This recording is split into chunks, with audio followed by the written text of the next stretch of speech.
on. Take it away. All right. Welcome to the Wild Cannons podcast.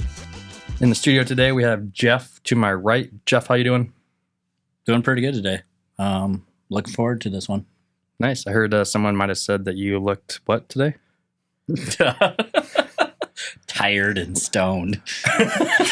I'm wide awake now. Yeah, he's rolling in hot. Across from me, we have Ryan. Ryan, how you doing?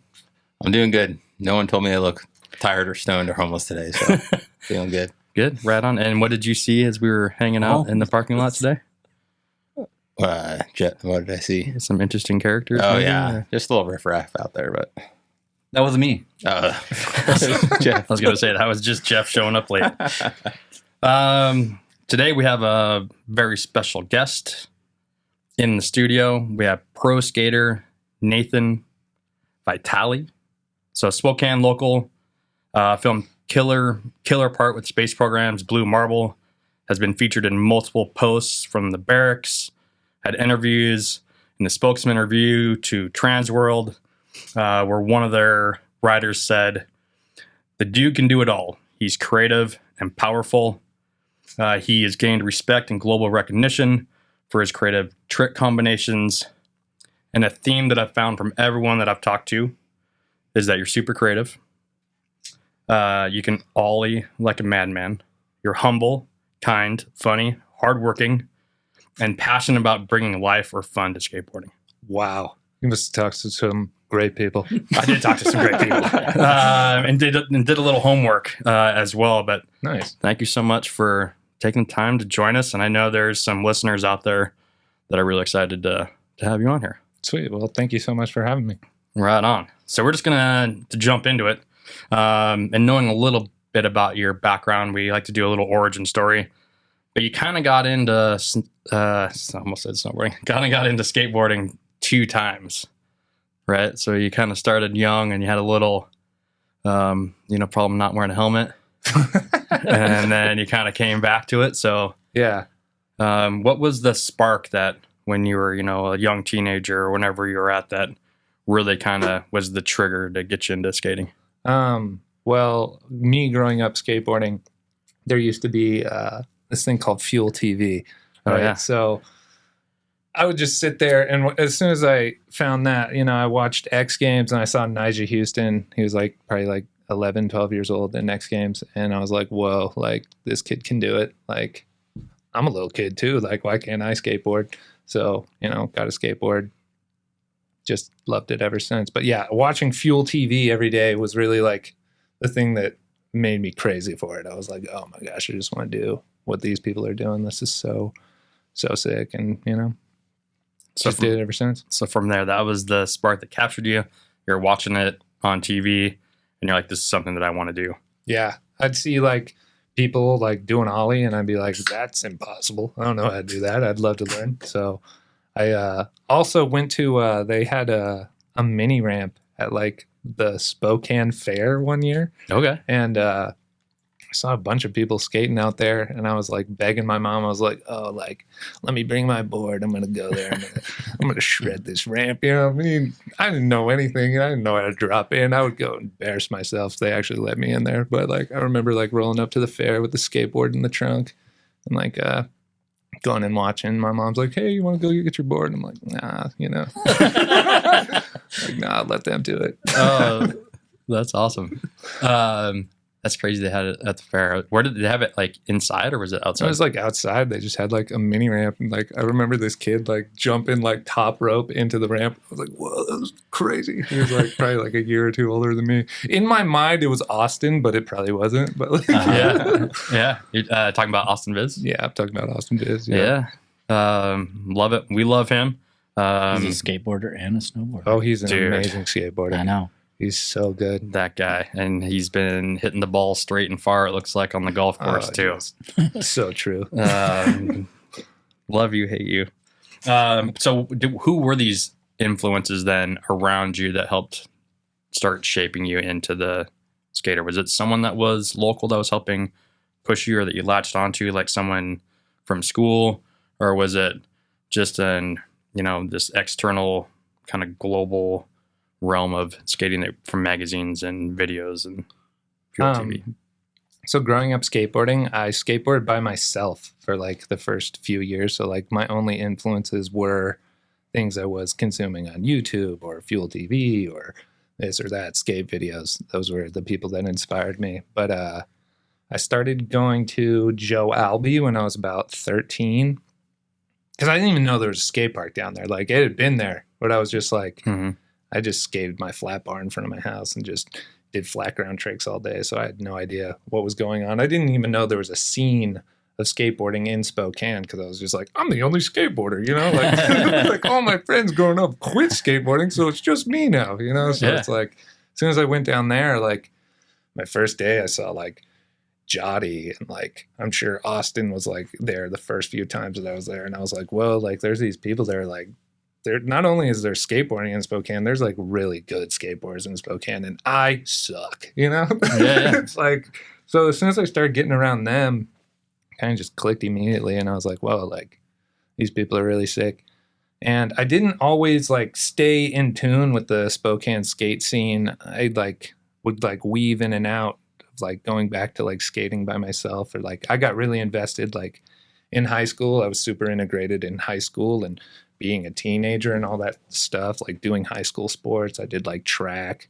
I was in like ASB. I was like, did DECA. I did all these things and like really distracted me. Money, man. Yeah. I never like stopped skateboarding, but like there was things that was distracting me throughout all the years. But that's like my core group, like pretty much all the things that formed into Space Program, like all those people really formed and shaped how I skateboard and who I wanted to become, how I wanted to become a skateboarder, because like they've always been so good. Still to this day, they're all better than me, but like those are my boys. That's huge compliments to those guys because you're pretty damn good. Back in the day when you were getting into it, was the scene like welcoming to you? You said like as a little kid, like showing up, were you kind of intimidated? Oh, I was so intimidated, but like people were, they're pretty nice, I'd say, for the most part. I'm sure you got to earn your keep though, and you know. Oh yeah, earn your definitely. respect. I was the Benihana kid. Like I was just doing Benihanas, and like I don't know if you guys know about Benihanas, but it's pretty Tony Hawk Pro Skater, not valid trick in skateboarding. But I could do every Benihana variation ever, and I'd show up like in 95-degree weather with an orange puffball beanie and be like, "What's up, guys? How you doing?" But, that's awesome. Somehow they accepted me. I don't know. I was thinking it kind of has this Rodney Mullen feel. If you're just at home doing a bunch That's of crazy. Yeah.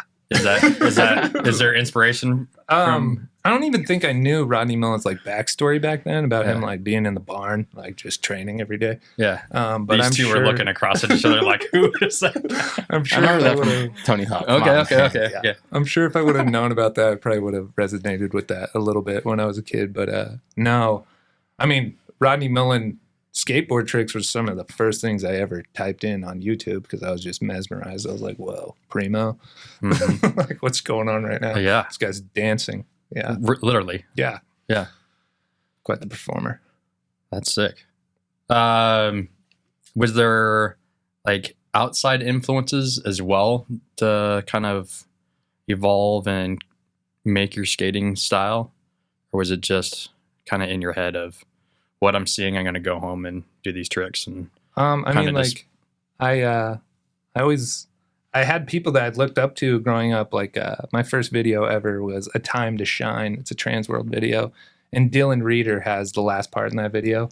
And Dylan Reeder's known to have like the best style in all of skateboarding. So like, I feel pretty blessed that like my first interpretation of skateboarding had this guy in the video. Cause he was like, he died in 2016. He had leukemia, and everybody misses him. I never met the guy, but I miss him. Like he was a huge part of my skateboarding, and he had the best style on a skateboard. So like there'd be like people that would influence me, like him with style, or like Daewon Song, like had like the craziest tricks, or this or that, or Rodney Mullen. You know, he's the godfather of skateboarding. Give him his props. You know, there was all those things that were influencing me, but like I always kind of had like an awkward style. I felt like growing up, like on my skateboard, I don't ever felt like, I still to this day don't think I look that good on a skateboard, but like, yeah, there was outside influences, but I wish I could tap into those a little bit more so I could, still develop all these years later. Wow, so humble, but yeah, your style's really good. Thank you. And I appreciate that. What you're saying about your idols and who you wanted to be like, they're pros and whatever. Kids are going to say that about you right now. Yeah. Oh, yeah. I think we kind of all have that. We have someone that we kind of want to emulate in those ways, and then we have that parasocial relationship where it feels like we know them, especially with like internet and social media nowadays. But that's cool to see that you kind of had this internal drive to want to learn more, and then take it, and then finally got to the skate park, but still kind of were keeping something for yourself. That's pretty rad. And that leads me then to a trick that kind of came up a couple times talking to people. So it's your NBD, that 360 flip dark slide. Oh, down Blubba. Yep. Nice. Yeah. That's a fun one. How was that battle? So it was a great battle. We go to New York on a space program trip, and we were there. And before going into a trip, I always like to think of spots, and I like to think of tricks that I'd like to do on spots, because if you go somewhere and you're just like, for me specifically, like if I'm just throwing shit at the wall and just trying to see what sticks, sometimes that's not always the best thing for me. So I was like, okay, I did this at Albee. I feel like if I went there, I could figure it out. So we went there after, it was like the last spot of the day, and it was like getting dark, and I was like getting in it so easy. I was like sliding the whole hubba, and I was like, wow, I'm actually about to do this shit. This is crazy, right? But me, even when I think shit's going to be easy, it's never easy. It's always the hardest thing I've ever done in my life. So it's getting darker and darker and darker, and I'm getting closer and closer and closer. And Sebastian pulls me aside and he says, you know what, Nathan, let's give this trick some justice. We're going to come back tomorrow when the sun's out, believe it or not, and you're going to land at that. And I was like, you know what, that's probably a great idea. So let's do that. So come back the very next day, and that's like a super popular spot for shows to film. So they're filming like freaking like CSI New York or some shit that day, and they're all crowded around the hubba. They got like a crane with like a freaking camera on it, and they got like extras in the background, and people are like taking their lunch break. And I'm like, dude, like I'm not the person that does good under pressure. Like if security shows up, I'm done skating. Like, it's not like I'm gonna be like, I'm going for the last try. It's like, I'm over. Like you guys are bumming me out, you know? So like I'm rolling up to the hubba. I'm like really in my head. I'm like, gosh, of all fucking days, we're about to go to Philadelphia like the very next day. So like today's the day to do it. And like it's looking like it's not gonna happen.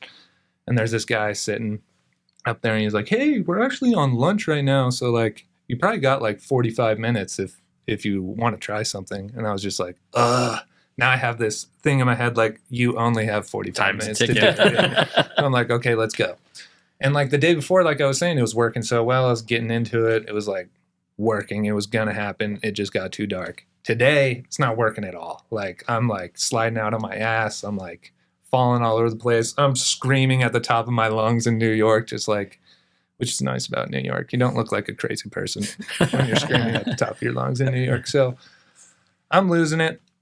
And I just somehow miraculously, one try, it just worked out great. And I just like, that's the only time, or I guess the most memorable time, when I was like rolling away from a trick, and I like remember how my feet were in the air, and I like landed on my board, and I was like rolling away, and I literally was like, this isn't happening. I was like, there's no way I'm rolling away from this right now. This is crazy. And it was definitely a magical moment. And I definitely caught lightning in the bottle is what it felt like in that moment. It's something I'll always remember. Yeah. Dude, that's insane. Trick wise, seeing it and then having people ask me to ask you about that. So thanks for describing that. And then also I think maybe some confusion for some of the non-street riders, but explaining like what a hubba is, because it's going to be the same term for snowboarding and skating. Yeah. But just describing the kind of the concrete feature. So like there's a ledge, which would just be like something you grind on. This would be a ledge downstairs, which is a super odd natural feature, I'd say. Like a natural hubba is so hard to come by. Like you can go to a skate park, you can find hubba pretty easily, but in the streets, that's really hard. Yeah, and that one being black, it almost looks like it's set up for skating. Yeah, it's so nice. And honestly, like one thing that I was thinking about when I was trying the trick, because like obviously a dark slide, you're sliding on your grip tape, and it's like this beautiful black marble hubba. I like felt like such an asshole. I was just like, dude, I'm like grinding my grip tape on this. Like, I'm sure if there were some New York local skateboarders watching me do that, they'd probably be looking at me a little sideways. But I did it. Sorry. No, that's awesome. Right It'll buff out. It's marble, right? Well, right on. I think before we get into some questions with Jeff, I think we should do a smelling salt. Oh, sweet. Ryan, you want to lead us into? Ryan's good at kicking us off. Yeah, pop it and sniff. Let's go. Yeah, so you'll give it a squeeze and it'll turn red, and then blast away. Yeah, He knows how to do it. Yeah. All right, whenever you're ready.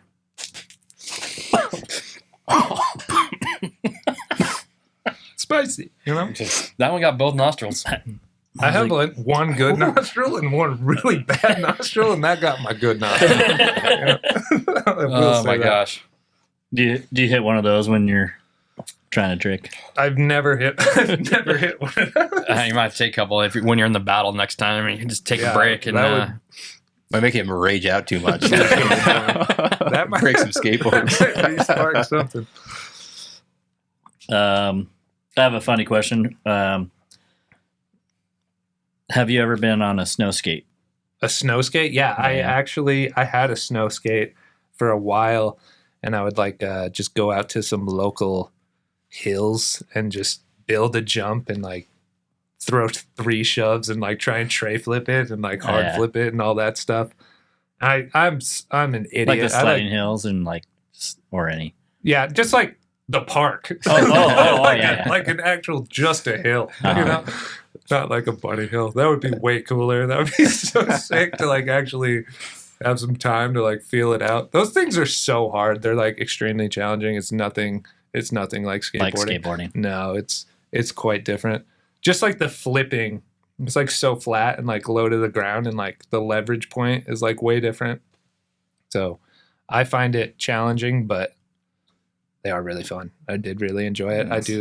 I do like I like how the grooves are like in line with like how you're going. So like if you were to like, I've done like a couple rails, like flat bars and stuff. It's like nice because you like can do a 50-50 or whatever and like actually lock in. Like that's pretty cool. But haven't spent too much time on it because I had one and I left it out like a dumbass, and that shit just de-lamped. And I was just like, okay, like I ruined this for myself.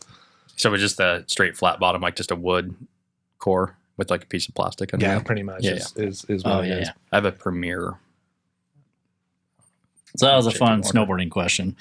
I want to try the ones with like this, you know how it's like the board and it has like the ski almost like attached to the bottom of it. Yes, I feel like that's like all you see nowadays. Yeah. At the resort, people ride. Yeah, people rip those out. People like take that on the mountain. Yeah. Oh yeah. They have like a leash that goes with it. They're usually missing some brain cells. That's just kidding.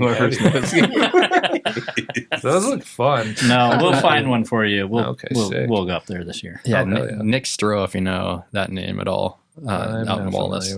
But he hops on those things, or has been, I would say, in the last couple of years, that have the actual like snowboard board underneath it, and we'll get back into skateboarding. We're gonna talk about your setup, like your board bindings. Not bindings. Union. No. Trucks, wheels, grip tape, all that stuff. Okay, cool. So I ride a 8.25 space program board. I don't really care about the graphic. You know, it scratches off anyway, so not really important. I don't get emotionally attached to skateboards anymore. I ride Ace trucks, whatever is good, is great. Standard, hollow, anything. Whatever's underneath your deck. Whatever's underneath. That's like the him board. with bindings when we start talking about bindings. They're there. It's like I've tried some different ones, but like, standard, great. I think their size, Ace is weird. They're like 44s or 55s, something like that. It's like whatever fits an 825. Then I have some really big wheels. I have like 58 millimeter Spitfires or whatever's 58 millimeters that slides really well. Right now I'm running shake junt bearings. I got shake junt bolts, shake junt grip. And then shoes. I don't have a shoe sponsor right now, but been rocking Adidas a lot lately, and they skate really good. So that's Nice. kind of been my thing. Nice. Got Tactics sticker on there,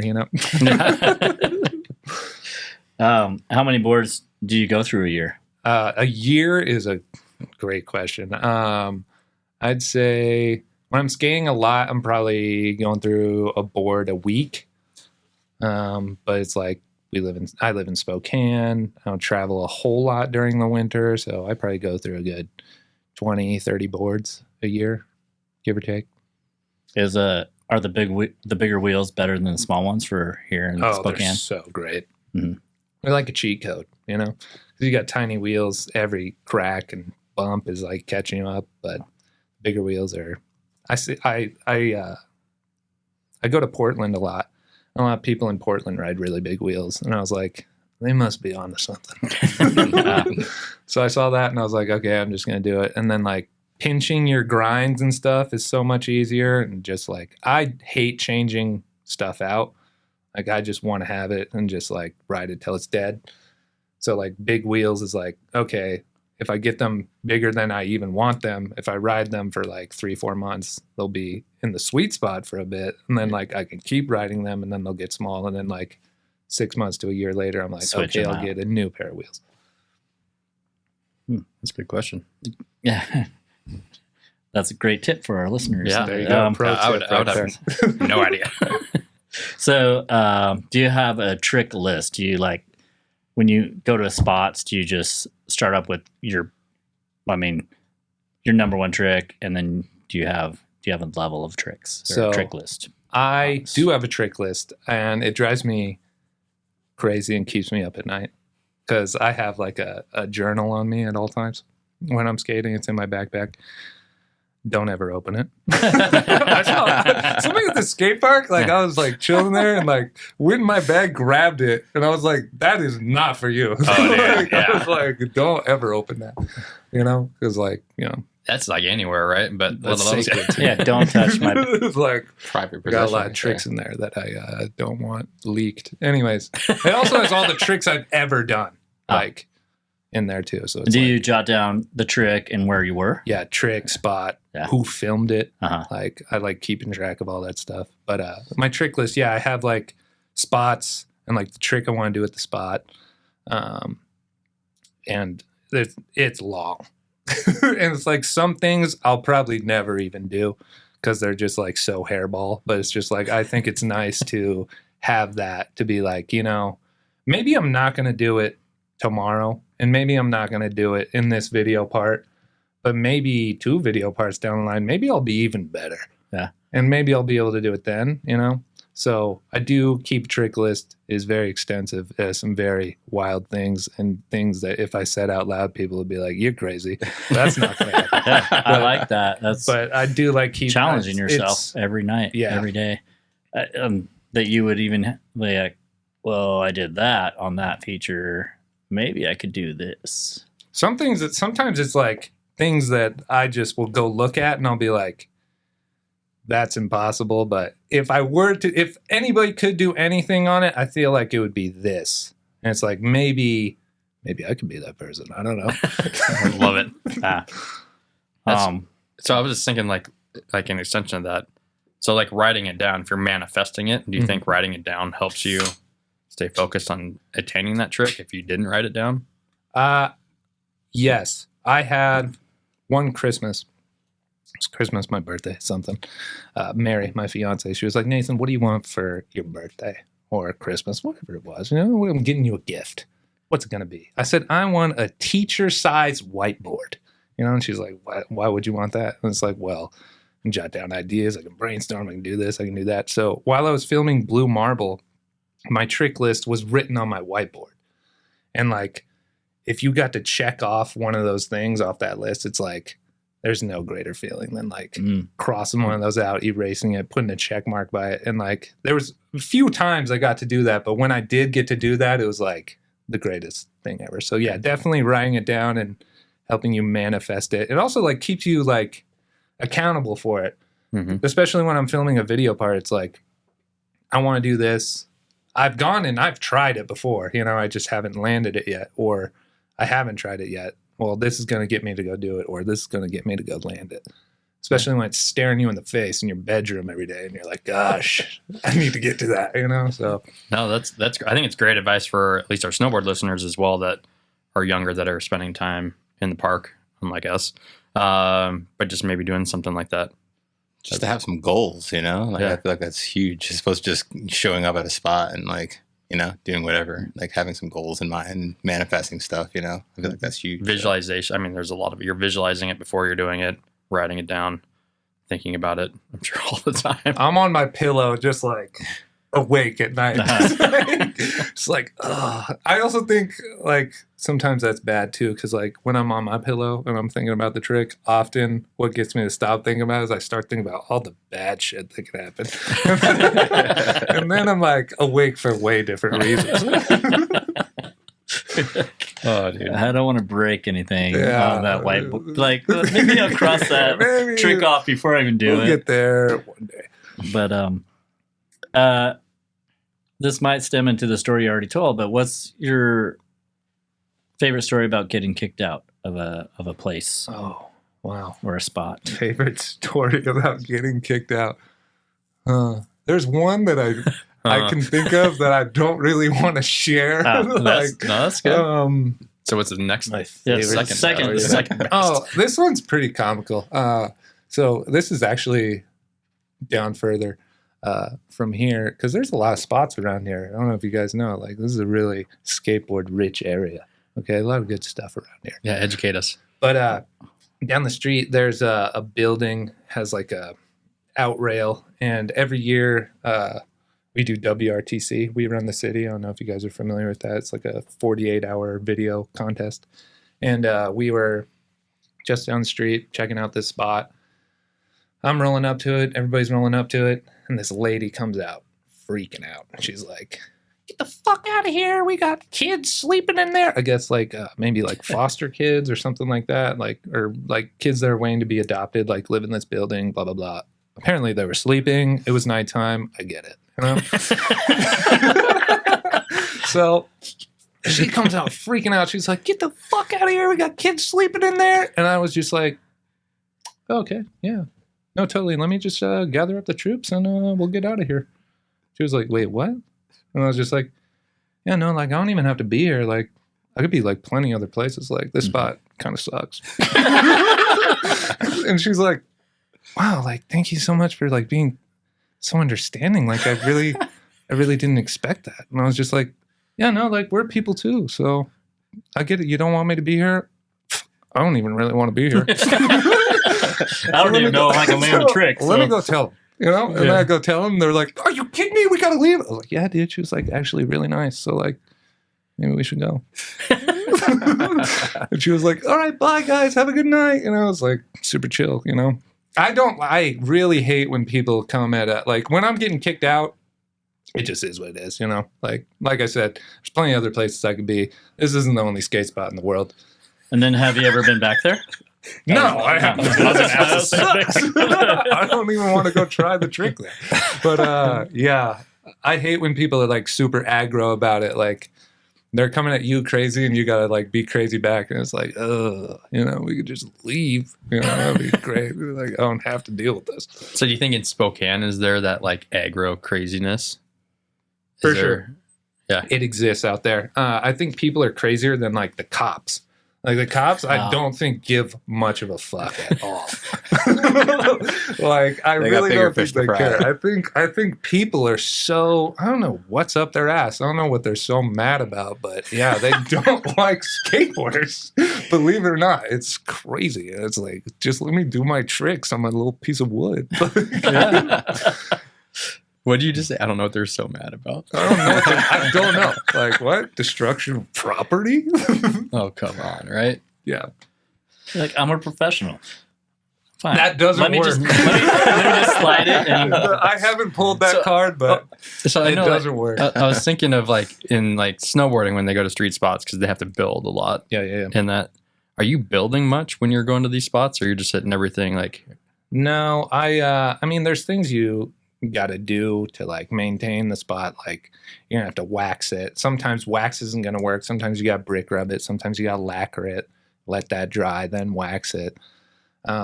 Sometimes you got to unknob something. I haven't unknobbed something in a long ass time because I like to follow the rules, believe it or not. Like, I really do. I'm like quite a rule follower. If you know me personally, you know that there's not a whole lot of funny business going on with me. So I like to stay within the rules of society, but I'll wax a ledge, I'll brick rub something, I'll lacquer it, you know? Sometimes people look at you crazy when you whip out the lacquer can because it looks like spray paint, but it's like, why are you spray painting a line along the edge of this ledge? And it's just like, don't worry about it. Just hold on a couple minutes. I'll show you. You'll see. Don't Or worry like about Bondo or something like that, like bondoing a crack. That's like pretty essential. But like, I like to keep it pretty mellow. If it's not skatable when I get there, I'm probably not going to skateboard on it. Yeah. So Minimalistic. I like it. yeah. I was just thinking some of these guys have gotten over the years, not as much anymore, but 10 years ago, they would get super elaborate with their setups, and they would have vests and walkie-talkies and, Oh yeah. to make it look like they were actually doing something while they were setting up. So Yeah. You get that high vis vest, people just expect you're supposed to be there. yeah. So I didn't know if there was any of that, any of that exactly. If there was any of that, kind of shenanigans happening, but it sounds like I just keep it pretty cool, Yeah. They're already bummed enough that I'm there. Like, don't need to be doing too much extra shit. Sorry. Well, I mean, the normal like skateboard, look is kind of like a punk look, and I feel like Oh yeah. a lot of just talk back when people are giving them shit. So like respect to you because I feel like you're giving skateboarding like a really positive look when you have conversations with people like, oh, I'm sorry, we'll leave and stuff. As opposed to like, oh, this little, normally skateboarders are kind of like punks, so that's what people think. Yeah. So when I was growing up, my dad, I love my dad, and he's like super supportive of me now, but like growing up, he wasn't super supportive of skateboarding. My dad was like more of a traditional sports kind of person. My dad's huge. My dad's like 6'6", 350 pounds, very scary human being. He played football growing up, so I'm sure he wanted me to play football or baseball or do track or blah, blah, blah, do this, do that. Kind of be more normal in a sense. So like when his kid wanted to be a skateboarder and all I obsessed over was skateboarding, I'm sure he was a little bummed, It was like, I'm sure he was out of touch. And I remember this one time being on YouTube watching skateboard kick-out videos, and like people are going crazy on these people they're getting kicked out by. I remember my dad peering over my shoulder and being like, hey Nathan, just know if I ever see a video of you doing that shit to somebody, I'm gonna beat your fucking ass. And I was just like, you know what? Duly noted. You scare me. To this That'll day. never happen. So that I feel like that did influence me quite a bit growing up, where I was just like, you know what? People deserve respect. I'm not even supposed to be here. So I try and keep it very cool, keep it mellow. That's right. There are some people that will freaking, bring that out of me, but that's only happened a couple different times, and it's like normally like, I don't need to be doing this. Why are you doing all this extra shit? You just push my friend down some stairs. Like, what are you doing right now? But like, and then you channel your dad in another way. channel my dad. Well, let's keep it moving here and get into some of your sponsors. How about let's space program. Let's get into that. SP. And we want to give a little shout out to Sebastian. Oh yeah.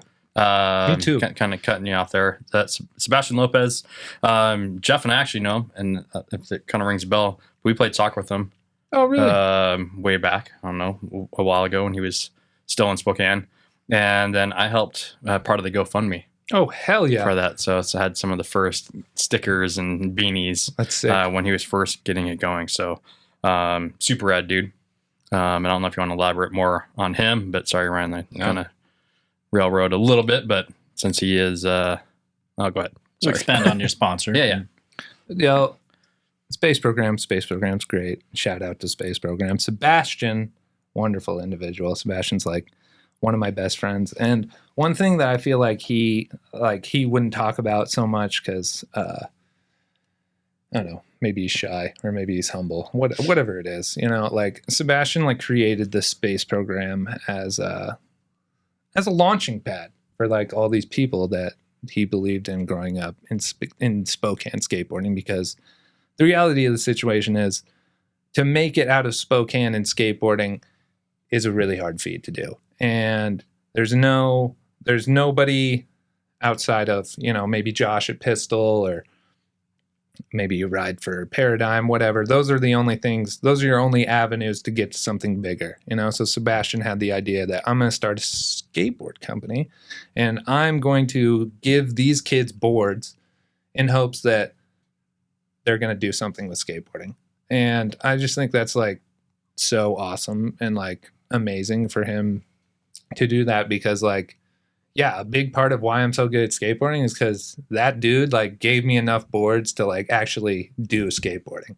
Like he changed my life. Like I really do love and appreciate Sebastian. He's a great dude. Stay at his house all the time. Wonderful home. Great host.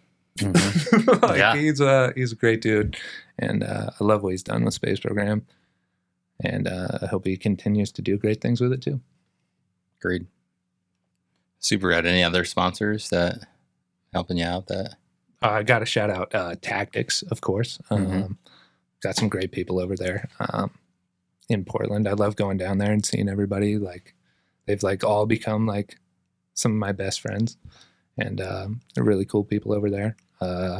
Ace Trucks, they're cool too. Like them. Love them. Where are they out of? So they would be out of Southern California. Mm-hmm. Mesa Distribution. Good people. Let's get into so what's your outlook on sponsored skateboarding careers in the social media and digital age? Sponsored skateboarding. I think my view on that has changed quite a bit over the years. I used to be a really hungry kid and I used to be the kid that would like be messaging people on Instagram like, oh, I want to be sponsored. Send me stuff, look at me, like, oh, I'm doing all this stuff. It's great, isn't it? It's like seeking validation. But like, really what I think people should do is like, if you just keep your head down and you keep skateboarding, and get this, if you're actually fun to be around, people are going to find you and you're going to excel in that way. Being sponsored is great. Getting free stuff is awesome. Getting paid, even better. Like all these things are great, but like what I realize as time goes on is really all I want to do with skateboarding is I want to be able to skateboard with my friends. I want to be able to film video parts and have something to look back on and be like, wow, while I was young and able-bodied, this is what I did with it, and like, that's really all I care about. Being sponsored, it's so cool. It's great. I love it. I'm not trying to downplay that, but really the best things that come from skateboarding is like, you make the best friends, you make memories, and hopefully you have something to look back on and be proud of, Instagram, social media, all that stuff, really cool. It's given me a platform to grow. But even now, if I'm being really honest, like I don't care much about that stuff anymore. Like if you look at my Instagram, you can see that I've kind of fallen off a little bit. Like I don't post a whole lot on there because like really I just like more so in now like being just in the moment of just like, oh, like this is what I'm doing. I also like being a bit elusive or secretive where it's like I don't want to reveal everything that I'm working on right now, but when I am working on something, I would love to bring that to the table for everybody to see. And that's just my opinion on it and like how I feel like now as I've grown as a person, but all that stuff's great. And all that stuff necessary too if you want to succeed within skateboarding. If you want to succeed in skateboarding, you're going to have to get some sponsors. Okay. If you want to succeed in skateboarding, you're probably going to have to post on Instagram. You're probably going to have to drop your part on YouTube. You're going to have to do all these things because, like, we just don't live in a world anymore where that's not possible. So, yeah, new day and age, and very similar to the snowboard world too. Kids nowadays just chasing clips and posting stuff the next day, and Yeah, we still love having the like video premieres. Yeah, I would say like especially our age of us, or what being our age, we still love those. Is that still part of like the skate community of like having like a live venue where you're gonna drop like a big movie, or is that like, I don't know where that shakes down in the skate realm. My first video part with Pistol, Double Vision, that was like at the Garland. I still have that. The fucking greatest night ever. Yeah. It was so fun. So we had a premiere for that. And then Sebastian's really good about it too. Like, we've had some smaller videos have like premieres. And then Blue Marble was like, the Garland Theater's been saved. Like, we're bringing Blue Marble to the Garland Theater. And he like made posters for everybody. And it was like this really magical, dope moment. So like, it's definitely few and far between now. I'd say like premieres, a lot of things are just so fast. Like, people just drop their videos straight to YouTube. But like, I do appreciate a premiere, and it is the best thing ever. And it's like so great to like the first time you're experiencing something, you're on the big screen, you're sitting there in a theater, you're like, what? Skateboarding's not supposed to play on here. Right. So and all the people came out to watch it. Oh yeah, it's like it's the greatest thing ever. It's so cool. I never thought about that feeling of seeing yourself on the big screen. It's fun seeing our buddies on there. Yeah. But what was that first feeling when you're at the Garland for? Oh, it's weird, you know? It's just like you're like in your head, you're like, oh, what is everybody gonna think? You know? Oh yeah. I'm sure you're your biggest self-critic too. So oh yeah. You know. But like it's almost like this out of body experience too. You're just like, whoa, you're just like trying to tune everything out, and you're like, oh my gosh. And then you hear some screams, and you're like, what the fuck? I actually like this shit. You're like crazy. Yeah. It's awesome, man. You inspire people to skateboard, so that's kind of the ultimate goal. It's a great part of it. It really is. It's a beautiful thing. Rad. So do you ever have an off season? We snowboard in the winter. Like, we kind of got into it a little bit before, but do you have an off season, or what do you do in the wintertime? Got a heavy off season. a lot of doing a whole lot of nothing during that time. A lot of thinking about that trick list. A lot of the trick list gets developed. You know, yeah, I definitely have an off season. I don't really do a whole lot to keep myself busy. I do have a job, you know, I do work during that time, so that keeps me busy. But as far as like coming home, I just like to chill out and like hang out with Mary and like watch shows and kind of just be a lazy little piece of shit sometimes. You go somewhere warm, or there's skate parks in Portland or inside? I'll sometimes I travel to Portland and go down there. Because like really they just get rain for the most part, and there's a lot of stuff to skate down there, even if it is raining or whatever, and it stays a bit warmer down there too. But no, I don't do a whole lot of traveling in the winter. I think I have some things coming up that could change that, and hopefully it works out, and hopefully I will be able to travel more in winter, because I drive myself crazy during winter. It's like, it's really hard being the skateboarder that doesn't snowboard, because all my friends that skateboard also snowboard. So like, it's like they have this great escape where it's just like, oh, like they flip this switch and it's like, oh, now it's snowboard time. It's like, ooh, now I'm having all this fun. Now I'm just sitting there watching their clips like, damn. so barrier to entry. So what's stopping you? Like, we could help you get on the mountain. Let's go. Yeah. All right. So maybe that's something that, you know, we plan for on the mountain, depending on, you know, what happens, what shakes down with you this winter. I just need, Austin just tells me I just need boots, you know? What size boots do you need? And then, or am I supposed to run true to size? Is it supposed to be like, yeah, it kind of depends. We'll just throw it out there, and we'll 10.5, 11. Yeah. All right. 10.5 and 11s. Who has some extra boots? There you go. Let's go. Me. It's your boy. Not me either. But we're gonna make this happen. I want the Viz boots. Viz, if you're out there. Yeah. You do want those Hit up ones. 32 and get me a box. Yeah. A big box because I want more than just boots. Jacket, pants. Yeah, no, that'd be nice. That's some outerwear. Yeah. I believe they call it. Shout out to Viz. You're up We there. drops those for you. Yeah. But before we move on, we want to give a big shout out to our supporters here. Uprise Brewery. They just had their 3-year anniversary. They are located down in the Kendall Yards area. On Mondays, they have Run Club. Tuesday nights, they have trivia for all you people that want to do trivia. Support our community, support local, support Uprise Brewery. So cheers, boys. Does anyone need another one? Thanks for the good I'm beer. doing all right. Yes. Rise up.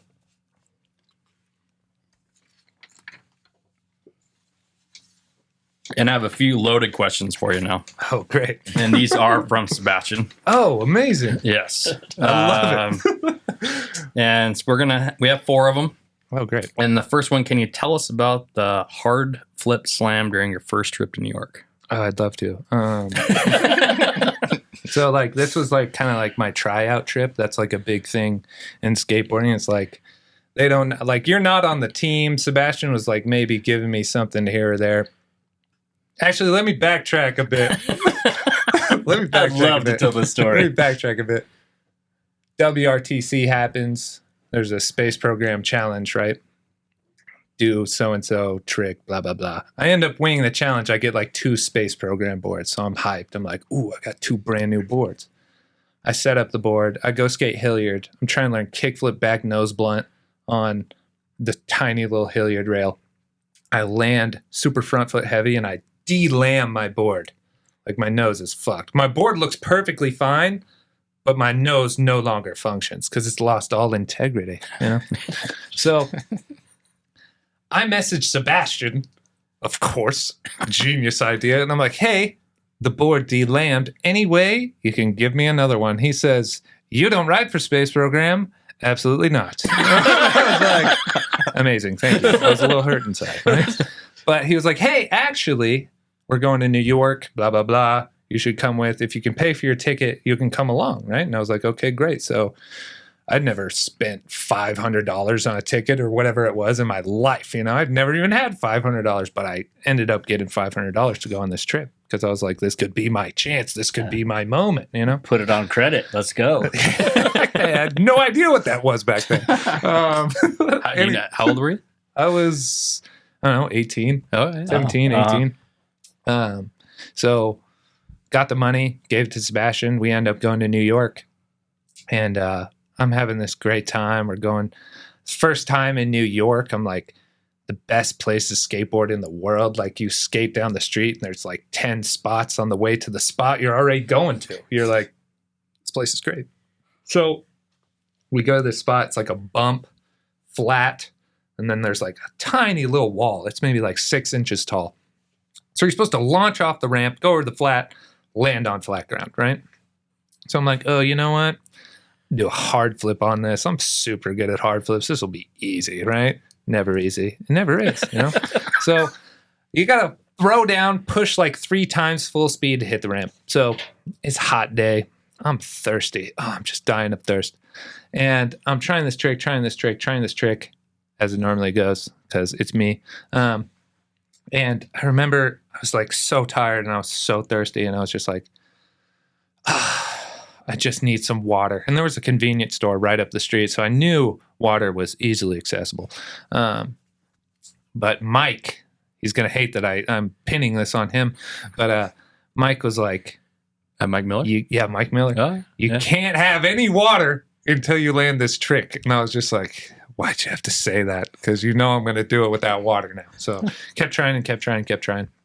Anyways, I convinced myself, like, no matter how this specific try goes, I'm going to land it. You know, I don't care if it looks like ass. I don't care if I don't even catch it. Water. I'm going to somehow roll away from this, right? So, you know, throw down, push my 3 times and rolling up, flick a hard flip, you know. I flick it, and I catch it with my 2 feet at the very top right here. And I'm like coming down to the ground, and my feet just start to shift to my very back truck, still together, right? And I land both feet together on my back truck, whip out, don't even have the time to put a hand down, nothing, smack my face on the ground so hard, I bounce up to a seated position, you know? There was this school bus of Jewish children. Okay, that's just what it was. They're losing it. They're like, oh my God, he died. You know, this guy died on the street. People across the street are like, is he okay? You know, I'm like, no. Does anybody have water? Like, I hit my head so hard, like as soon as it hit the ground, my eyes just burst with the color yellow, just like oh. It was like I was seeing through translucent mustard. It was just a bright flash, and I was just like, oh my gosh, that really rung my bell. Anyways, needless to say, after that, I went and got my water. But I was pretty fucked up. Like, that was the hardest I've ever hit my head in my whole entire life. I thought you were going to say you were going to hit your ass. No, my face. Like how Like, you're to the ground, like, but- fucked myself up. Funny enough. This story's long, so I'm sorry. But no, keep going. Jotty Jordan Rosales, I call him Jotty because that's his name to me. He was trying a fucking other trick, and he got like all mad. He like swung his board at the ledge, and it like ricocheted off the ledge, and it, like his axle hit him in the cheek, and like left a circle indent on his cheek.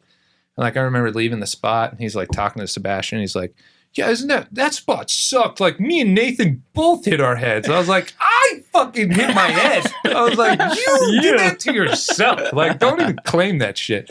Anyways, we ended up going to like couple more spots after that, and I'm like still getting tricks. It was like crazy. I don't know why I was doing that because it's very not smart.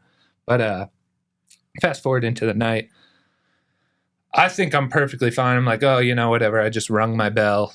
I'll be good. It's like 2-3 o'clock in the morning now, and like me and Jotty are sharing a bed, like a twin bed. Austin's on the ground, you know, because it was just me, Jotty, Austin, Sebastian, Mike. That was the whole trip. In New York, hotel rooms are tiny. Oh, and we weren't even supposed to have that many people in there. Like, yeah.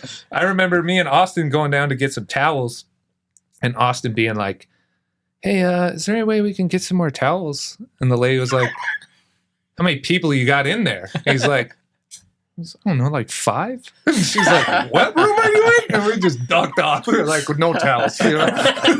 We'll look for the maid cart. Exactly. But anyways, me and Jotty are sharing a bed.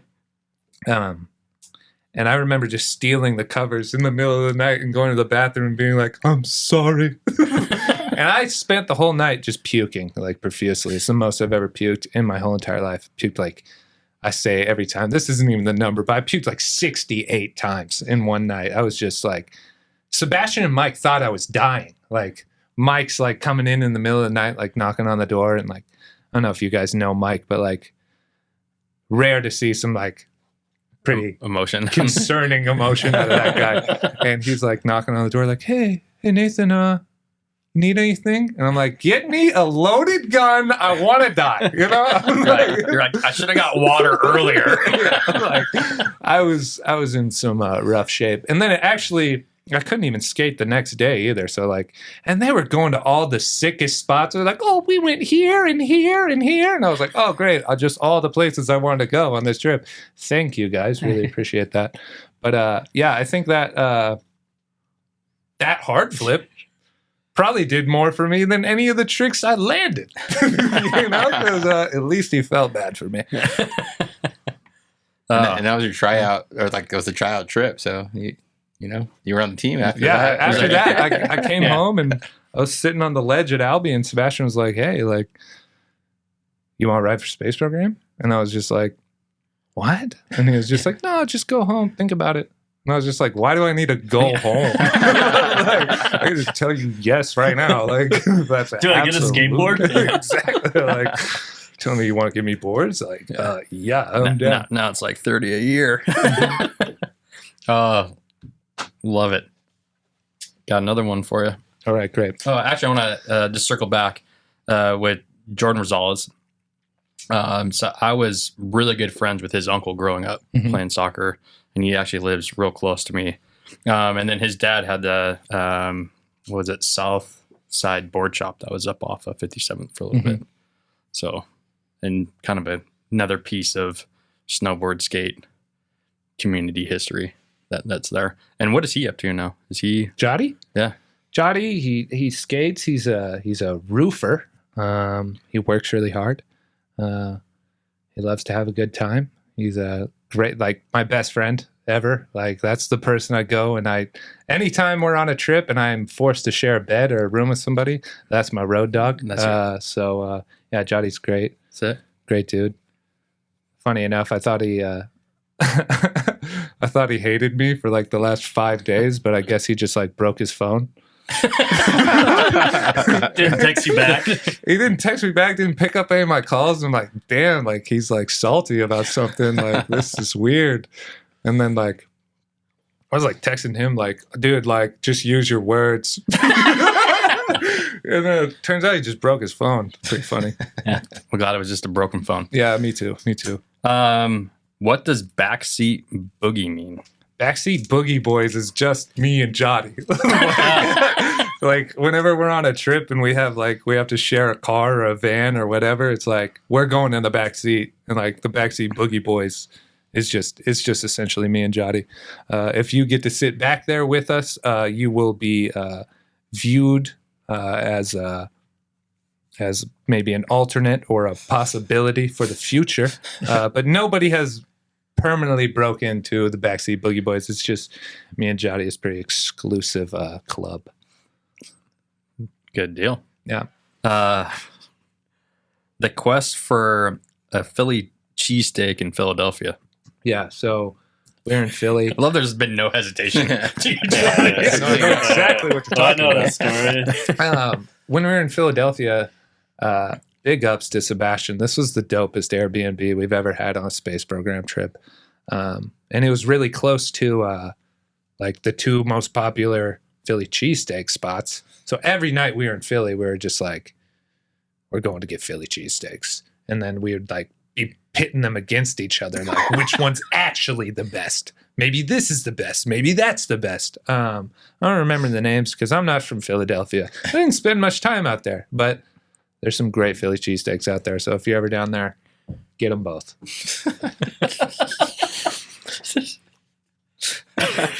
And the last one, and again, you'll probably know exactly what Sebastian's talking about, but birthday cake promise for an ender from Sebastian. Birthday cake. Oh, so on my 25th birthday, I had my birthday party at the spot. Like, I was like trying to get this trick. It's not even my ender, funny enough, but like it's my second to last trick in Blue Marble. It's like these two triangle bank to bank thing, and there's like a 10-foot gap in between them. And Sebastian was telling me, I was like, I want to have my birthday party at the spot. He's like, great, I'll send you the money for your birthday cake. You have your birthday party at the spot. So we went and got a giant cooler, filled it full of drinks. Everybody brought chairs, brought birthday cake. And like, we only could eat the cake and light it up after I landed the fucking trick. And I was there for like 3-4 hours. Like trying this trick, and everybody's like, It wasn't an ice cream cake, was it? Yeah. no. Don't light the candles yet. Yeah. They're like melted out. Yeah. So I tried this trick forever, and somehow I wasn't even, if I'm being entirely honest with you, super stoked on the way that I did it. But I ended up doing it, and it was like, all right, time to party, everybody. So like they whipped out the candles, and we Half lit the people cake laugh up. by then. Yeah, and I full blown had my 25th birthday at the skate At the park. Yeah, That's cool. It's a great it was birthday. dope. Very cool. Well, thank you, Sebastian, for feeding me those questions. Ash. Yes, thank you, Sebastian. I have a few more questions about WRTC. Okay. We How run. do you say it? The We first run the letter? city. Yeah, W. we're running I it. said WRTC. Sorry. Don't make fun of how I talk. Anyway, this isn't about me. But I wanted to ask, how much of a pillar it has been for the skate community, the scene, and I guess expand on your experience with it. So I think WRTC is like the richest part of Spokane skateboarding culture, just because like gets everybody together. And like we were talking about premieres earlier too, like essentially there is a premiere every single year because we have WRTC, whether it's at Albee or whether it's at the Great P&W or whether it's here or there or blah, blah, blah. We do get a premiere out of the deal too. So like everybody gets to just go out and run amok. And it truly does feel like we run the city for that weekend. Like you can go anywhere in town and you're probably going to see a little group of skateboarders with a camera out trying to get something. And it's really cool. It's really great. It's kind of like, I don't know if you guys have seen like King of the Road or know what that is at all, but like that's like Thrasher's version of it where there's like a trick list and like you're supposed to film all the tricks, blah, blah, blah. And there's some pretty heinous challenges involved in there too, which WRTC does as well. But yeah, it's just like, it's so great. I've had some great experiences with it. It's not always about like going out and like getting the best trick. It's like about who goes out there and has the most fun. And like when you're really having fun, that's what like really shines in the video. And like you could have some lower level skateboarding, but like everybody's just having a good time and like it still brings the vibes up and like makes it an enjoyable experience for everybody to watch. And that's something you've said and something that I've read about you. So what shines is just having fun with your bros. Mm-hmm. Just having, like, it's not a competition. Yeah. If you landed it, you cheer each other on. And I guess maybe in the local skate scene, what's up and coming or what should we know about for local skate scene? Simon Holt. Oh yeah, he's the GOAT. That kid's like, he's so creative and like, I really like that kid a lot. Good snowboarder too. So I hear. Yeah, his dad's a good snowboarder too. Yeah. Well, the whole family, brother. Yeah, Simon's great. My best friend Kangel Alvarado. He's great. Like it's so crazy. Like so he's in the Air Force and he was stationed in Okinawa, Japan. And he moved over here maybe like 2-3 years ago. He's like, 22 at the time. And like just seeing him over the last 3 years, like you don't think that like you're going to hit your stride in skateboarding when you're like 22 or 25, whatever.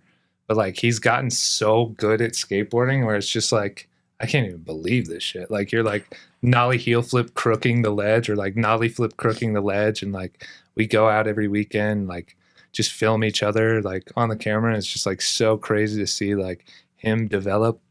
And like there's a lot of great kids coming up in Spokane skateboarding. And I just really look forward to see where it keeps going. Cause you know, I was inspired by the people above me in Spokane skateboarding, like whether that be like Andrew Biernot or like Connor Barber or like all the people above me. So it's like I really look forward to see the generation even below me take it and run with it and succeed. So do you have any passions outside of skateboarding? I have a couple passions outside of skateboarding. I love watches. Like I'm a bit of a watch nerd. I love I hate that this is on camera, but I love Pokemon cards. And like One Piece, like the show, and like I have One Piece cards as well. Definitely enjoy that. I'm a bit of a nerd at heart. I'm not throwing me for a loop. I feel like you're a nerd, a jock. You kind of have it all. I can do it all. Yeah, you're a true Renaissance guy. Yeah, impressive. Sorry to cut you off, but it's all good. More I mean, outside of that, I mean, that's any really more just nerd me. things? I like watches. I like cards. I like trashy reality TV. I love it all. How about graphic design background? Is that something you're currently doing? That's something I've kind of taken a bit of a pause on that. That's what I went to college for. Okay. And I thought that that would be my career path. I was really heavily inspired by Sebastian because like that's what he does, like professionally. Yeah. So big clients. I was you got some big clients. I was like, it's like always looking at him like, you know what, Sebastian's got it pretty good, and that's what he's doing. So like, maybe I could do something like that. And like, I have like a lot of connections that like, if I did want to pursue that, I feel like I could at least get my foot in the door and like have an opportunity to do that. But it's really hard because I love creating stuff for myself. And when you do that as a job, you don't always get to create stuff for yourself. Like you're doing work for other people. And like, it's really about what they want. Like, not that that's a bad thing. And it's not that I couldn't adapt to that, but like really when I was in my flow state, it was all stuff that I was excited about. And when somebody's telling me to do something, it's harder for me to tap into that like creative mindset and like really create. But I stopped doing that because I got one day my dad went to a Christmas party and met this guy. His name's Drew. He's my boss now. And Drew, I guess, was complaining about like, oh my gosh, I'm up to my ears in work and I got to turn all these apartments and do all these repairs, blah, blah, blah. I really could just use some help. My dad was like, oh, well, my son doesn't have a job. He just skateboards. and he's like, yeah, he's a pro skateboarder, believe it or not. And Drew, I guess, grew up snowboarding and skateboarding and all this stuff. And he's like, what? You're telling me your kid's a pro skateboarder? Yeah, like, give him my number.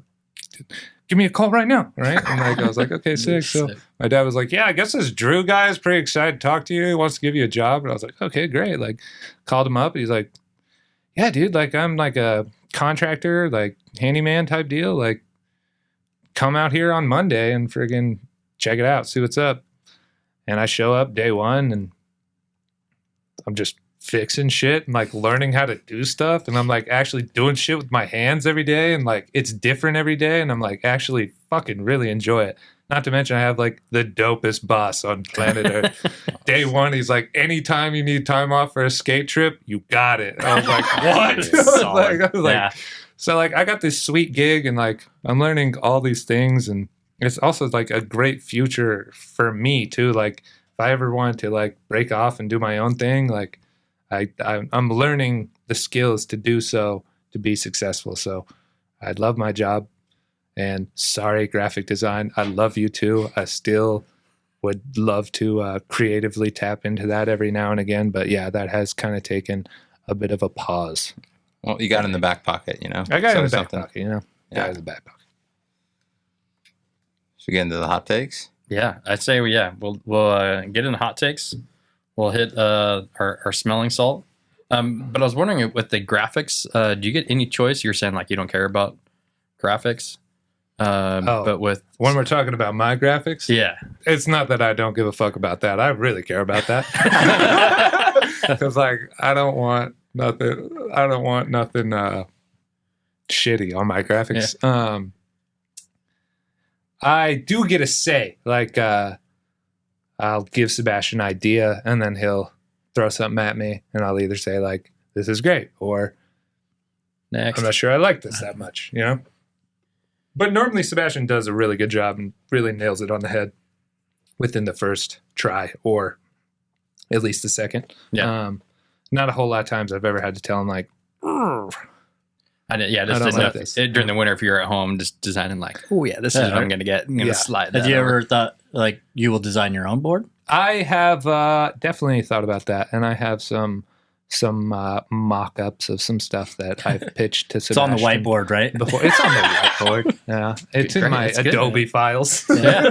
And I'm sure that'll happen at any point in time. That's definitely on my checklist of having a board that, you know, I designed. But I always have input in everything that's designed, and it's really hard to like sometimes want to do it yourself because like it goes back to like being your worst critic kind of thing. Like when I was in design school too, like I'd be making stuff and I'd be looking at all these kids in my class and I'd be like, wow, like they made that. Like they have they're using the same shit I am and they made that. Like, whoa, like that's crazy. Like I know for a fact Sebastian can make a better skateboard graphic than I can. But it would be cool to be able to do that, to just say that, oh yeah, like I did that and I'm proud of that. And I scratch that off of the bottom of my board. You know? Nice. All right. So we'll blast off one more time. Cheers. Cheers. Is it like ammonia? Like That's exactly what it is. Oh yeah, Right to your eyeball. that one just left nostril.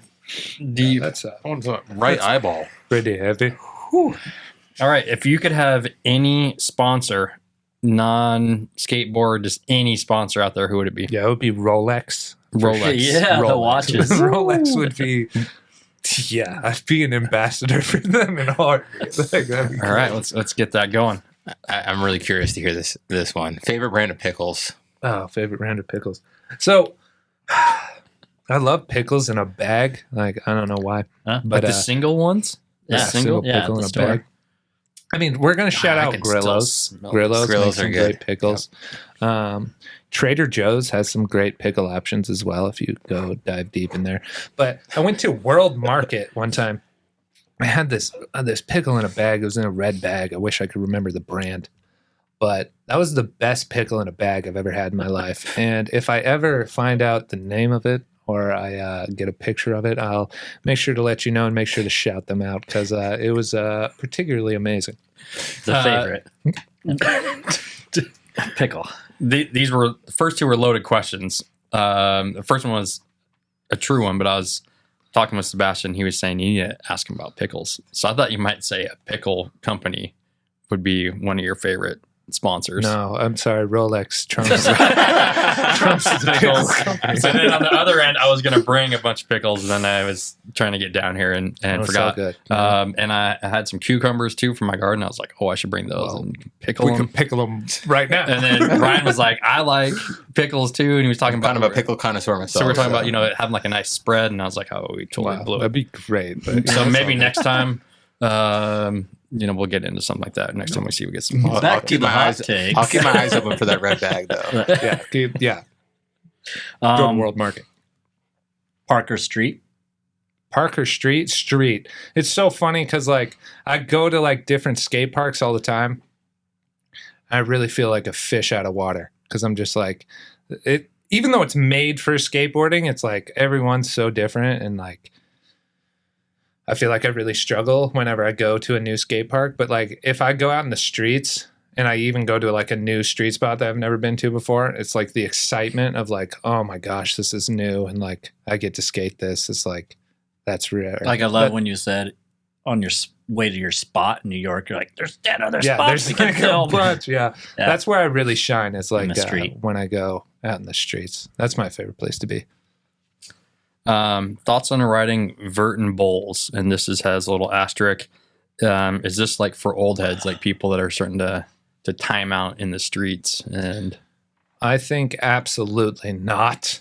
Vert is the most underappreciated discipline of skateboarding, and people should really dive deep and really look at that stuff because it's crazy. Okay, you're going up on like a 14 foot tall ramp and you're like freaking busting 540s, and like even like the lip tricks are like scary in tech, and it should be more appreciated. I don't think vert is for old people. However, my greatest dream would be pad up, have a vert ramp in the backyard, and like just be able to just like get a backside air going or like a slash grind. That would be ultimately where I would like to be in life. Don't know if I'll ever get there. Don't know how to skate vert at all, by the way. So it would be a bit of a learning process, but love to do that. Bowls, any transition skating, super gnarly. And shout out to those people. I know a lot of great transition skaters, and that shit's really impressive. lots of slams there too. Yeah. Slamming salmon for sure. Getting buck. Oh, it's not me. Shh. Favorite local skate spot. Favorite local skate spot is actually I like Cannon Park. It's just a nice ledge. Don't get kicked out. That's my Yeah. favorite thing. That's my favorite thing ever. If you find one can't of those get kicked spots. out from a spot, it's the best spot ever for me because I really don't like getting kicked out. I don't like talking to people. I don't like people watching me. None of that shit. You're just looking for a little peace and Just look prosperity. for just a Respect nice, that. quiet place I can lose my mind. You know, that's all I'm And there's actually another spot over here off of Sprague on, I think it's Ruby? Is that where Sonnenberg's is? Or Helena. Sorry, Helena. Yeah. There's like they have like a DIY set up there. But down the street, there's like an out ledge and like a perfect wall ride. And that's a great spot too. Check it out. Yeah, just around the corner basically from here. Yeah. Most memorable skate spot. Most memorable skate spot. I'd say, like Marabou Park. I feel like I saw on like Instagram, you guys posted somebody doing like a front board on the green rail. But that was like the last trick in my double vision part, that giant green double can rail. It's pretty memorable because like I remember when we were filming for double vision and we like the first time we went out there, like everybody was trying a trick on the rail. Like Elijah was trying front 50 and Jody was trying back 50 and I was trying to board slide it. I remember Justin just being like, well, whoever gets their trick, it's like the last trick of the video. I remember being like, whoa, like this is my opportunity to get the last trick in a video. And like being the one to like actually like see it through and like actually land it. And like now that rail's gone. Yeah. It's like that's a pretty memorable one to me because like the scariest thing, one of the scariest things I've ever tried, obviously the biggest handrail I've ever done. And it's like for that to not be there anymore because I wanted to do so much more on that rail. But it's like just is what it is. I'm happy I got a piece of it while I could. Yeah, follow up. I did have where was that rail that you slid forever? That's in Boston. Okay. Yeah. Oh yeah. The longest, you just kept sliding. Just the all the way 11 down. second long. Yeah. It reminds me of that one. Board slide. It's steeper, but it reminds me of that one that's in Seattle. That guy does. Yeah. We were like at the Airbnb and I remember Jody was just like on a tear that day. Like he had gotten like some good clips and I was just like, damn, like it's not a competition. It really isn't. But at the end of the day, like you see your friends doing good, you want to do good too. You know? Yeah. And we were skating back to we were skating out from the Airbnb and I like peeped this rail and I was like, what? It's like a shotgun rail, like 100 feet long. I was like, I'll keep that in my back pocket. You know? And then Johnny kills it all day. And I was like, yeah, we're going to the shotgun 100-foot rail. Yeah, that's And what they're I'm like, going to do. And they're like, what are you talking about? It took longer to wax that thing. Because it's so long. Yeah. Like I would like jump on it and I'd slide. And I'd get like 2/3 of the way down, just come to a dead stop on the rail. And I'd like jump off and be like, back More up to wax. the top, just waxing the whole thing. And I get like 3/4 of the way down. And I was like, gosh, this is fucking annoying. Eventually, employed Jody to get the other rail. So he would wax one rail and I'd wax the other. And we just went all the way up. And then as soon as that happened, it was like 2-3 tries later, it like happened. But yeah, seriously took longer to wax the rail. It felt like than to even land It the takes trick. a long time to watch the clip too. Yeah, it It's- takes a minute, right? We That was was sick. we Yeah, were that's like sick. thinking it wasn't usable. We were just like, are people going to So long. sit here for this long Skip and like ahead. see me Yes. sit on this board slide? If you Like, keep going, you keep watching. yeah, Oh, it's yeah, pretty. definitely. I guess it's interesting, but Thoughts on snowboarders? S-boarders, as I call them, they're great. I wish I could S-board. That'd be really cool. I mean, shout out Austin. He's a fantastic S-boarder. A lot of style, a lot of grace. Looks fun. It looks really fun, but I just never really got into it. But shout out to them. Keep doing your thing. Chase that pow. Do you not like do you not like the cold? Are you like against the cold at all, or No, cold. does it Cold's bother you? awesome. I just never really. I think the way I always explain it, like when you're a kid, the buy-in to get a skateboard pretty easy. Yes. And you can It's do it. 120, 150 bucks at the time when I was a kid, and that's it. The world is your oyster. But like snowboarding, it's like you gotta get the board, you gotta stay warm, you gotta get that outerwear, you gotta go up to the mountain. Okay, you gotta get a ride. Yeah. You gotta get the lift ticket. tickets. Okay. Now we've entered a whole different space. It's like, okay, well, I barely got the board. It's like, now where am I going? I've had a snowboard before when I was a kid, but I would just like do it in the front lawn, like build my own jumps. It's like, it's just harder for people to get into that than just getting a skateboard. Yeah. Very true. We've talked about it before in this podcast, but barrier to entry, it's tough into the snowboarding, you know? Mm-hmm. You need money and lots of things and steps and stuff. Yeah. Thoughts on scooters and rollerbladers? So my brother rollerblades. My brother is like growing up, like I was the skateboarder. My brother rollerbladed. So What does your dad think of that? I'm not positive. Not so sure about that one, but you know, I have a lot of respect for rollerbladers. I love my brother. He's the funniest person Cool. on planet Earth. So a lot of respect for them. A lot of people hate rollerbladers because they over wax things. I particularly love wax, so wax it up. You know, scooterers. I think these older scooterers that are really good and can do tricks. It's pretty entertaining. You know, these little kids that get dropped off at the skate park and the skate park is their babysitter. I'm not a fan. You know, don't really enjoy that too much. I wish everybody could get maybe watch a 10-minute how-to video of how to navigate the skate park. How to not be in the way. Yeah, that'd be great. But I guess that doesn't exist. So, I mean, some are good, some are bad. I don't know. No. Good answer. Good answer. What about one wheels? One wheels? Or are we talking about like The electric unicycle, skateboard. super fast? Or are we talking That's the about sideways sideways? one. Sideways? Yeah. Yeah, those are super interesting. I don't really. Seems like a great way to break yourself off.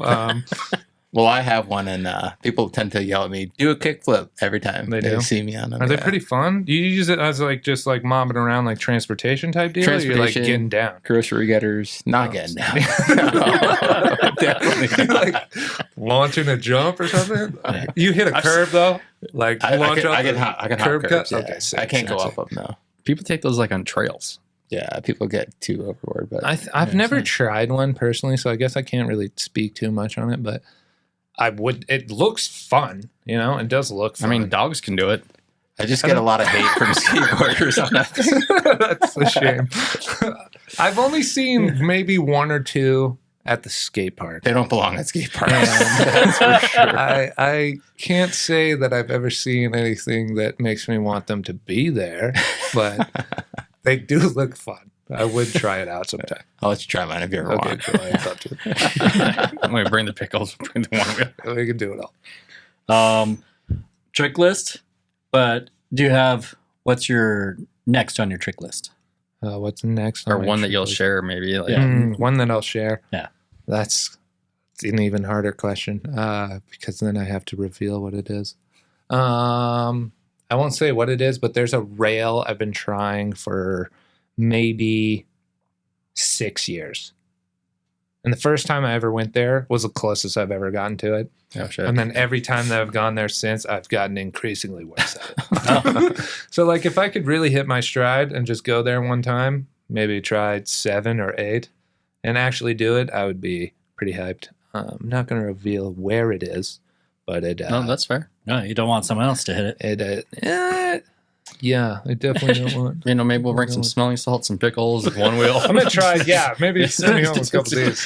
What are we doing with the one wheel? We'll just have a. If I get that one wheel toe in, Oh my that'd gosh. be great. Is skateboarding an art, sport, or lifestyle, and why? Oh my gosh.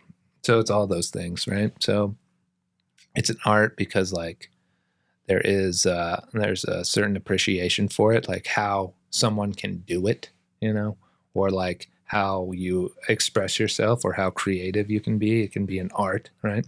It can be a sport because like you can do competition. And like if you're really about competition, then like maybe it's a sport for you. It's not a sport for me. I don't do competitions. Not really something I was ever interested in. And it's also a lifestyle because like it never leaves your brain, you know, like even when I'm not skateboarding, I'm still walking around town like, skate spot. Like, gonna have to remember that. Gonna go back to that. I'm at work. You got it in your journal, right? I'm writing it down. Phone, Street put names. it in my phone, and then to my journal. Yeah, exactly.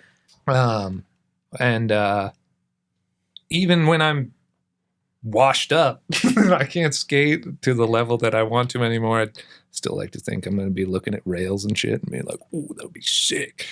Somebody should hit this." Well, I tell you what, I send photos to the guys, and I'm like, "Have you guys checked out this spot yet? What about this rail?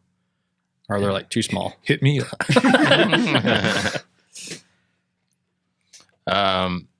What, in your opinion, what local skater never really got the shine they deserve?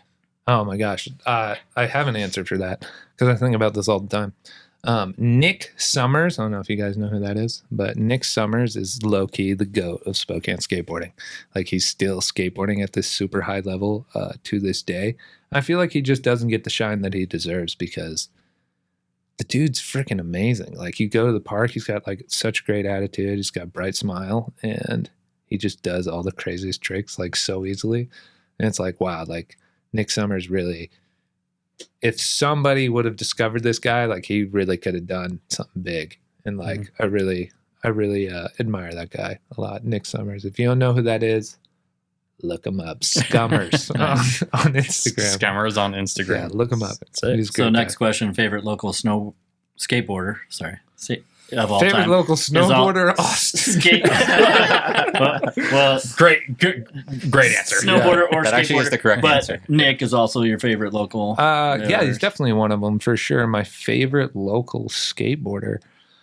I mean, I love Jotty. I love Kangel. I love Simon. Those are your crew. that's my tight knit. I love Austin. Let's not forget about him. I know he's a snowboarder, but he's also a Killer skateboarder. skater. Yeah, those are all those people are my favorite. Shout out. Yeah, shout them all out. Any whack trends in skateboarding right now? Is there anything? Whack trends in skateboarding right now? That's tough. I feel like people are trying to dress pretty heinous right now. There's a lot of off the wall shit, crop tops. There's a lot of and thrift store stuff. finds. Yeah, a lot of thrift store finds, and It's kind of coming up I'm fashion not statement. really the biggest into that. But like, I mean, if you're doing cool skateboard tricks and that, I mean, I guess I'm still gonna see it. Yeah. But I don't know. Whack trends right now. That's tough. I don't know. People are doing great things right now. Very positive. We like that. A lot of positivity. What person or crew do you like? I guess we kind of. I guess do you touched on that. have a name for like the group that you guys are with? Is it just like the space program? I mean, you have the Back-Seat Boogie boys. no, we don't really have a name for it. Maybe we should come up with a name. No, we don't have a name. It's just like, I mean, most of the time it's just me and Kangel, so Okay. I don't know. It's just us two. We haven't thought of a name yet. We'll get back to you guys. I'm going to throw in a question: shorts or pants? Oh You're gosh, skating. that's great. So I love pants, but I also love shorts. The freedom of shorts, the mobility of the knee, it's a really great thing. But here's my problem. I have really big calves, right? So like sometimes I get this like false kind of like reality that like sometimes I'm wearing like a baggier t-shirt and I got these shorts on, I got these big calves, and I start to like, I'll see like a picture of myself and I'm just like, that's not what I look like. And it's just like kind of really bothers me. So love shorts, but I like shorts that go past my knee. Anything above the knee really bothers me a little bit. But pants are great. Gotta just love pants, right? I see most of your videos with pants. Shirt or no shirt? Oh gosh. I used to run no shirt for a long time. I used to run the woman respecter, wife beater, and that was my stee for a little bit. But I prefer to kind of keep it modest nowadays. I like to, even if I'm a sweaty guy, I sweat a lot. You've probably seen that in the videos too. I like to keep a shirt on most of the time. Shirt and some pants. Good to go. And then do you have the GOAT, greatest of all time skateboarder, like in your eyes? Greatest of all time. is there's a couple. Dylan Reeder is the GOAT. Day One Songs, the GOAT for sure. Mark Johnson, he's the GOAT. Jerry Sue, he's the GOAT. And those are probably like Mike Mo Capaldi. Those are like all like probably the 5 biggest people that influenced me the most growing up skateboarding. So it's a solid 5. Solid. Sweet. Any thank yous or shout outs? I mean, shout out and thank you to everybody. Thank you guys for having me on here. Shout out Sebastian. Shout out Space Program. Shout out Tactics. Shout out Mary. Shout out everybody I know and love out there. Awesome. Well, thank you so much for joining us, and dude, killer conversation. Cheers. Yeah. Cheers. Thank you guys. Woo! Yeah, boys. I have to pee so bad. You do? The flow is too good.